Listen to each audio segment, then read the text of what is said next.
conocemos todos, la hemofilia adquirida es una patología hemorrágica que se va a caracterizar porque hay una formación de autoanticuerpos que van dirigidos contra algún factor de la coagulación. Puede ser contra cualquiera de ellos, la típica cascada de la coagulación, pero el más común es contra el factor 8 y es lo que denominamos la hemofilia A adquirida. ¿Cuál es la diferencia con los inhibidores de la hemofilia congénita? Pues que en este caso los anticuerpos son halogénicos, es decir, van dirigidos contra los concentrados de factor exógeno que le administramos al paciente, no contra su propio factor, que es lo que ocurre en la hemofilia adquirida. La sospecha clínica la tenemos que hacer cuando se nos presenta un paciente con un sangrado que es anormal y que muchas veces, como veremos más adelante, es grave y que puede llegar a comprometer la vida del paciente y, como es adquirida, cuando le hacemos la anamnesis nos va a negar que tiene un antecedente previo o familiar de coagulopatía.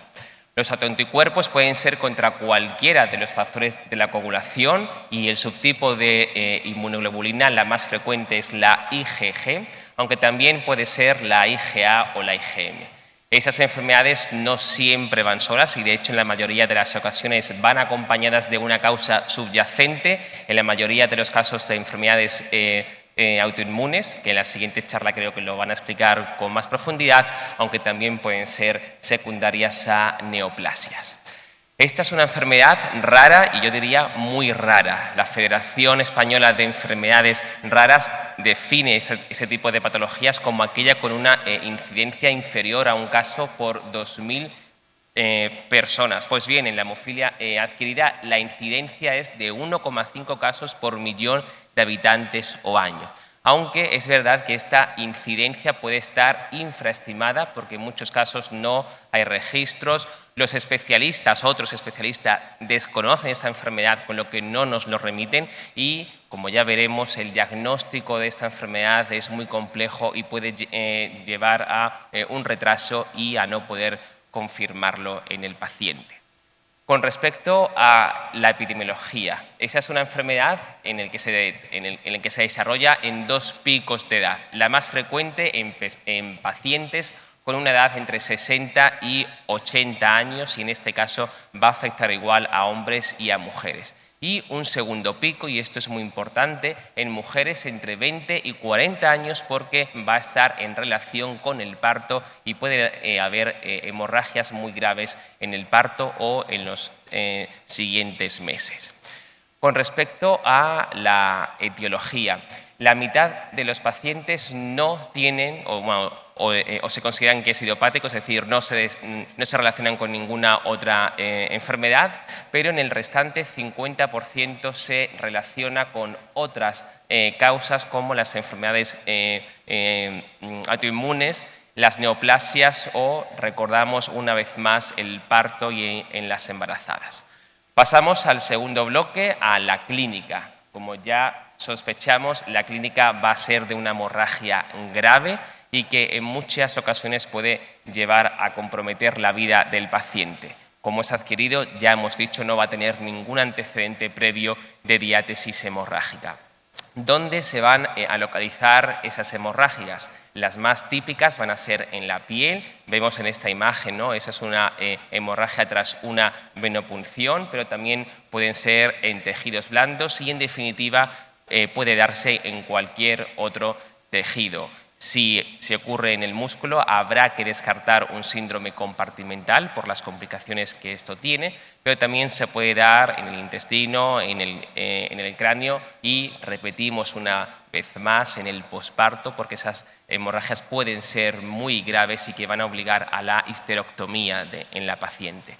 Y no quiero dejar de recordar que la mayoría de los pacientes con hemofilia adquirida tienen una edad superior a 60 años y en ese grupo de la población hasta un tercio tienen un tratamiento con un anticoagulante o un antiagregante y esto va a conllevar que esas hemorragias sean más graves.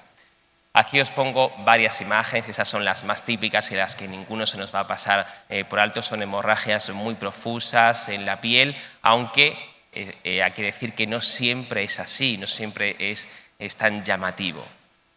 Y lo más difícil, no siempre nos llega al hematólogo la primera visita, con lo que hay que explicar, hay que dar docencia a los compañeros, a los de urgencias, a los oncólogos, a los reumatólogos, para que piensen en esa enfermedad, para que la conozcan y nos la remitan cuando la sospechen.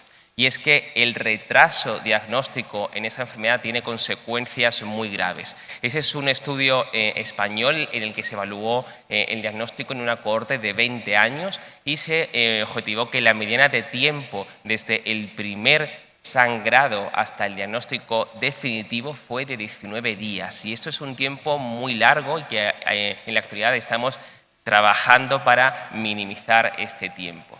¿Y esto por qué? Porque la mortalidad en la hemofilia adquirida es muy alta, según las series varía entre el 9 y el 33% de mortalidad. Podemos pensar que la causa más frecuente de mortalidad sea la hemorragia, y sí que es verdad que es una de ellas, pero como vemos en la imagen, cada vez este porcentaje va en descenso y a su vez cada vez va aumentando la causa de mortalidad de causa iatrogénica, es causa del tratamiento que le ponemos al paciente. Vamos a ver un poquito más tarde que el tratamiento para la hemofilia consiste en la inmunosupresión para erradicar ese inhibidor, y esa inmunosupresión va a conllevar al desarrollo de infecciones que pueden conllevar la muerte del paciente. Así que cada vez se tiende a inmunosupresiones menos intensas. Pasamos al tercer bloque, al diagnóstico, aunque ya lo ha explicado la doctora Curi. Vamos a pasarlo de una forma más rápida. Recordar, ¿no?, que el diagnóstico de la hemofilia adquirida es complejo, no se hace en todos los centros y por tanto es necesario que sepamos a dónde hay que dirigirnos para poder hacer un diagnóstico preciso, ¿no? El diagnóstico además debe ser precoz, no podemos citar al paciente a las 2 semanas o al mes porque eso va a conllevar hemorragias graves y que en última instancia puede llevar al fallecimiento.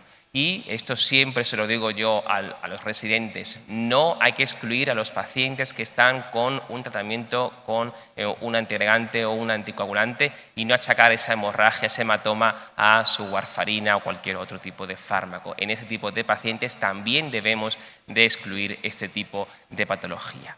El diagnóstico va a empezar, o la sospecha va a iniciarse con un alargamiento del TTPA, que la mayoría de las veces son 2-3 veces el valor normal del TTPA, aunque casi siempre es inferior a 100 segundos cuando hablamos de un déficit del factor 8. Si tiene un tiempo mayor a 100 segundos, hay que pensar en otro tipo de déficit de factores, como el déficit del factor 12, el 11, el quininógeno o la precalicreína, y como ya sabemos también la presencia de heparina en la muestra. El segundo test es el test de mezclas, que consiste básicamente en hacer una mezcla del paciente con plasma normal y repetir el TTPA. Así vamos a poder diferenciar si el paciente tiene un déficit de factor o un inhibidor. Si ese TTPA se corrige, estamos ante un déficit de factores y el siguiente paso va a ser evaluar los niveles de factores de la vía intrínseca en este caso. Si no corrige ese tiempo de cefalina, podemos estar ante dos opciones, ante un anticoagulante lúpico, que le haremos la prueba pertinente, o ante una hemofilia adquirida. La más frecuente ya sabemos que es contra el factor 8, con lo que podemos empezar por ahí, pero habrá que descartar el déficit del resto de los factores y, en último lugar, habrá que ver cuánto inhibidor tengo, que eso es el título de inhibidor. Y para ello es este método, que es el que no se hace en todos los laboratorios y que es muy tedioso, que es el método Bethesda. Consiste en hacer varias diluciones incubadas mezcladas con plasma normal y nos va a decir cuánto inhibidor tiene el paciente. Y se miden en unidades de Bethesda, que es aquella en la que es capaz de neutralizar el 50% del factor 8 circulante. Y para acabar con el diagnóstico, quería hablar y dar la importancia con la cinética de inhibidor, que eso también se lo repito muchas veces a los residentes. Y es que la cinética es diferente con un inhibidor de la hemofilia congénita. Vemos aquí en la gráfica cómo el inhibidor de la hemofilia congénita tiene una cinética lineal, es decir, cuanto mayor es el título de inhibidor, menor es el porcentaje de factor 8, es decir, hasta alcanzar un nivel de factor 8 del 0%. Sin embargo, en la cinética de la hemofilia adquirida no es lineal y llega un momento en el que se satura y vemos una actividad residual del factor 8, pero este factor 8 no es eficaz in vivo. Por lo tanto, si tenemos a un paciente con un nivel del factor 8 de un 5%, no podemos quedarnos tranquilos y pensar que tiene algo de factor porque no es real. Y por ello, insisto, la gravedad en los pacientes con hemofilia adquirida no se correlaciona con los niveles de factor 8 ni con inhibidor, y no podemos pensar que el paciente esté libre de tener una hemorragia grave hasta que no erradicamos el inhibidor. Aquí está el algoritmo, que como no tenemos mucho tiempo lo voy a pasar, y recordamos, el 50% de los pacientes tiene una causa subyacente, por tanto habrá que buscar cuál es la causa del paciente y habrá que hacer una serie de pruebas como un TAC de cuerpo entero y varias analíticas con serología viral o con autoinmunidad. Pasamos al último bloque, al tratamiento. El tratamiento en la hemofilia adquirida se basa en 4 pilares básicos. El más importante y el más urgente es detener la hemorragia del paciente y para ello lo que se administra son los agentes bypass. En segundo lugar, hay que eliminar ese autoanticuerpo y para ello vamos a usar los fármacos de inmunosupresión. En tercer lugar, vamos a tratar si el paciente tiene una causa subyacente. Y por último, y no menos importante, hay que controlar el riesgo de trombosis. Me repito una vez más, hasta un tercio de los pacientes tienen en el momento del diagnóstico un fármaco con un antiagregante o con un anticoagulante y ya hay en la literatura casos descritos en el que el paciente no ha fallecido por una hemorragia, sino que ha fallecido por un trombo porque no se reinició a tiempo esa terapia anticoagulante. Empezamos con el primer pilar, que es el soporte hemostático, parar esa hemorragia. Para ello vamos a utilizar los agentes bypass típicos como el Novoseven o el Feiba, las dosis estándar que están puestos en la tabla, pero también podríamos usar en la literatura, ¿no?, el factor 8 de origen porcino, aunque no está comercializado en España, así que no tenemos experiencia en este caso. Cuando consideramos que el paciente tiene un tratamiento bueno, pues hay que esperar una respuesta tan solo a las 6-24 horas de iniciar estos agentes bypass.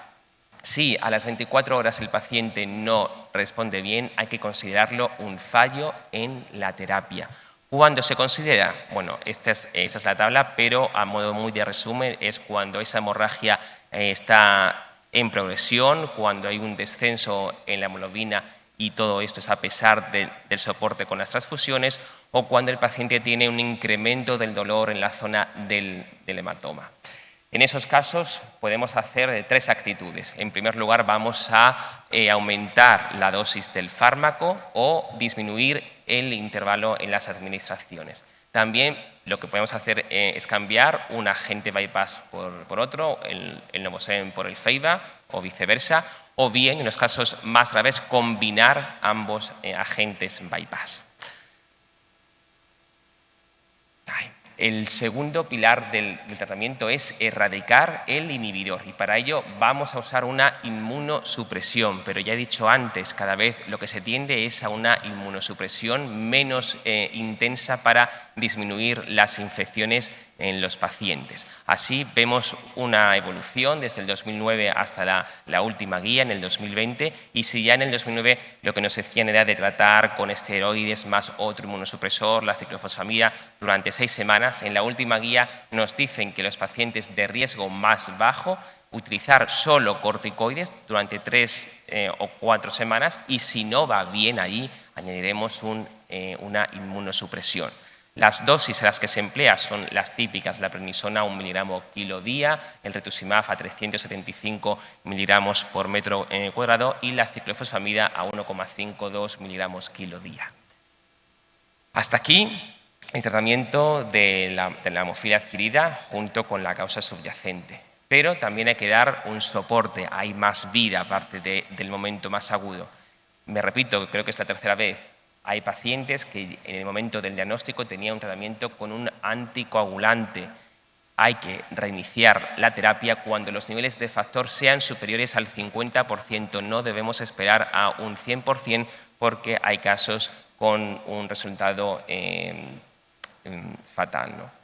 Y también controlar el riesgo de las infecciones en pacientes que tienen mucho tiempo con tratamiento con esteroides o con inmunosupresión. Hay que dar una profilaxis para el Leumocistis jirovecii, y en los pacientes con serología positiva para la hepatitis B habrá que valorar emplear el entecavir o tenofovir.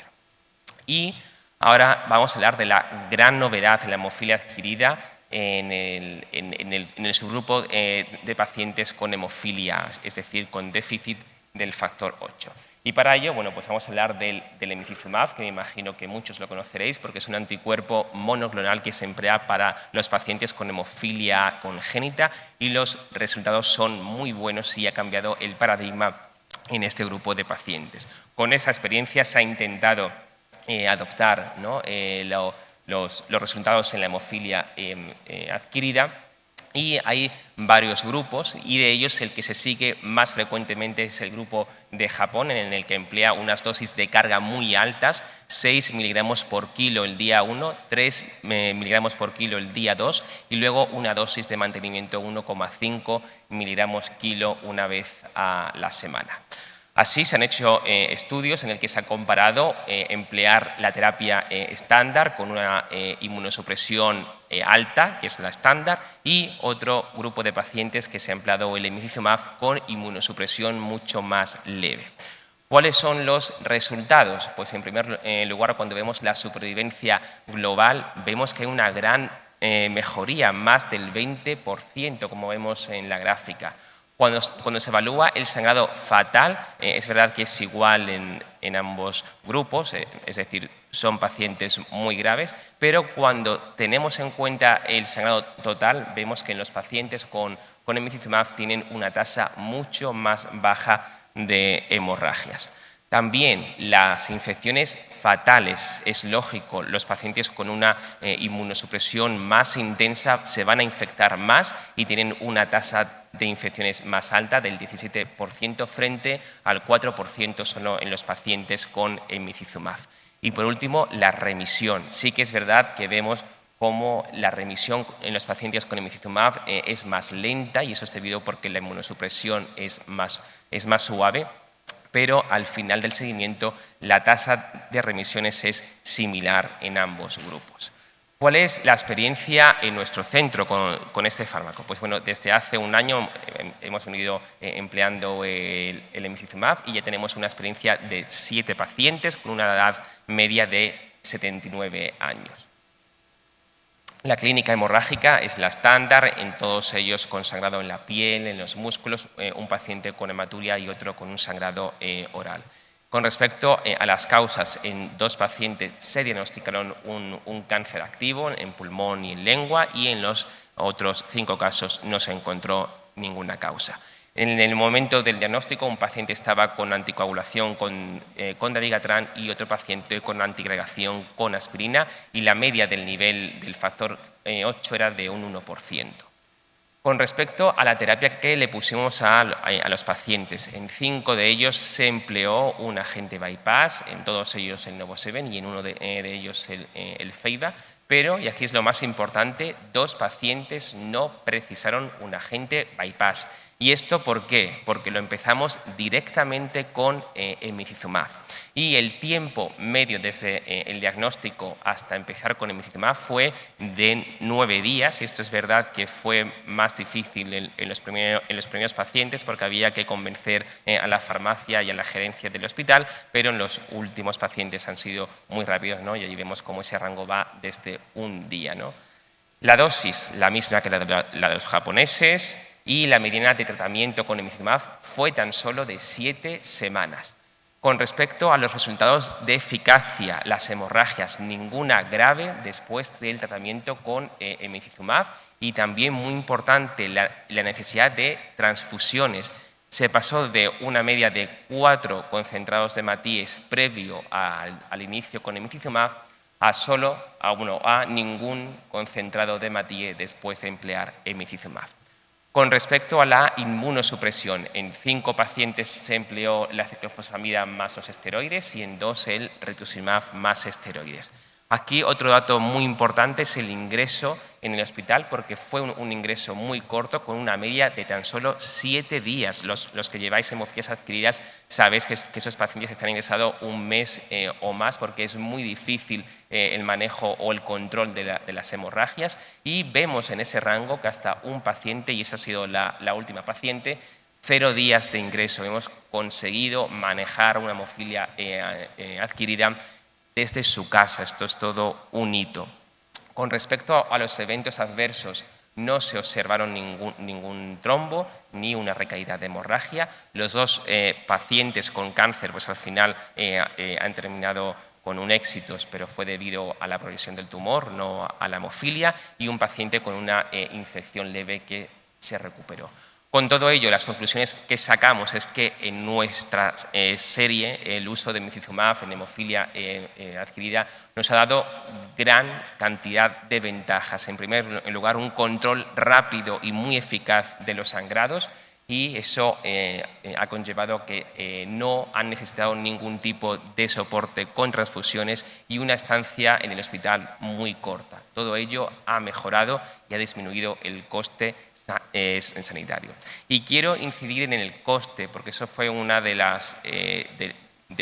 que expusimos a la farmacia para empezar con el tratamiento, y que a día de hoy, ya digo, cuando se diagnostica un paciente, al día siguiente ya nos dan el emicizumab, porque una reducción muy importante. Eso es un ejemplo de un paciente de 70 kilogramos, y he puesto el coste del primer mes.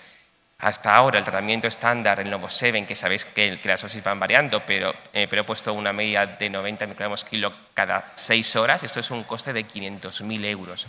Con emicizumab, teniendo en cuenta las dosis de carga, que son dosis muy altas, más la de mantenimiento del primer mes, es de tan solo 70.000 euros. Esto es una reducción de más de 400.000 euros, un ahorro del 86%. Con ello, es verdad que las hemofilias adquiridas nuevas nos dan cuanto antes el emicizumab, ¿no?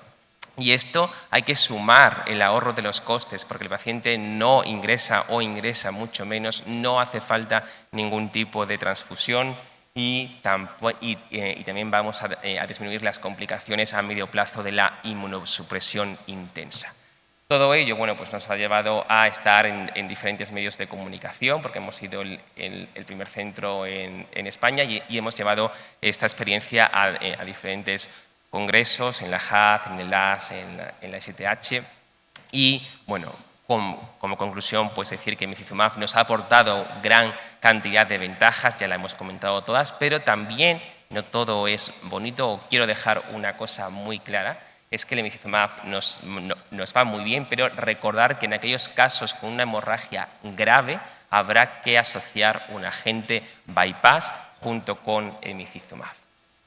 Así que con esta nueva línea de tratamiento es una revolución en los pacientes con hemofilia adquirida, y así vemos, ¿no?, que hemos pasado de un tratamiento con inmunosupresión en el que en el primer momento había un riesgo muy alto de sangrado y que se mantenía a lo largo del tiempo, a ser menor en muy poco tiempo, desde el inicio casi. Y también con la inmunosupresión tan severa previa, esto requería o llevaba un aumento muy alto del riesgo de infección fatal, y con el emicizumab podemos dar una intensidad de la inmunosupresión más suave, con menos riesgo de infección. Por lo tanto, y para acabar, las conclusiones y los mensajes para que nos llevemos a casa es: ¿cuándo debo de sospechar un paciente con hemofilia adquirida?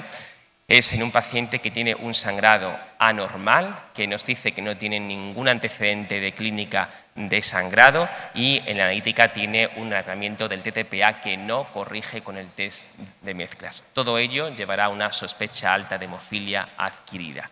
Así, los siguientes pasos va a ser confirmarlo con la medición de los factores. El más típico es el factor 8 y el título del inhibidor. Hay que buscar si el paciente tiene una causa subyacente. Todo ello hay que hacerlo de forma muy rápida porque tiene un aumento de la mortalidad, el retraso, y los 3 pilares básicos de la terapia es el soporte de la hemostasia con los agentes bypass o con el emicizumab, la terapia de inmunosupresión para erradicar el inhibidor y tratar la causa subyacente.